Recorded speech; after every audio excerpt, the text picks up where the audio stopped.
Hey guys, this is Keith over at Seriously Strong Training. Today I'm going to show you the best way to use a hand gripper. What I have here today is called a Captains of Crush gripper. That's a name brand gripper.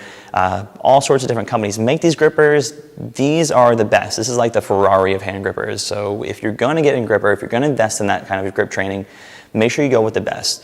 The first thing you want to do is once you have your gripper, you want to have some chalk on your hands. If you're not using chalk, you're kind of setting yourself up for failure. So I've got a bucket here. I'm just going to throw some chalk on my hands.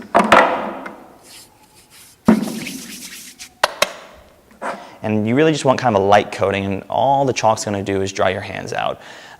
So if you just pick up one of these grippers and you try to start squeezing it, you'll notice that you have a really hard time clicking the handles together. And if you're not clicking the handles together, that's not a completed rep.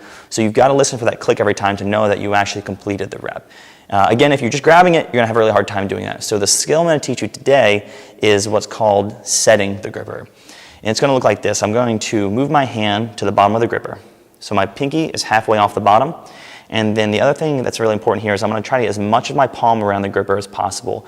I'm going to do that by taking my free hand, using my left index finger on the bottom of the gripper by moving my pinky out of the way, and then taking my thumb in the other hand and starting to squeeze that gripper closed just a little bit. This is going to let me move my hand around the gripper a lot, and this is going to give me more leverage on the gripper.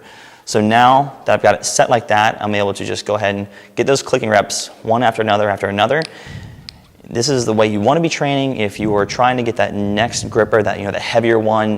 This setting of the gripper is a really important skill for you to master. If you're just getting started with this, watch this video a few times and start to learn this skill and master it. It might take you a few sessions to get it down, but I promise you it is well worth it.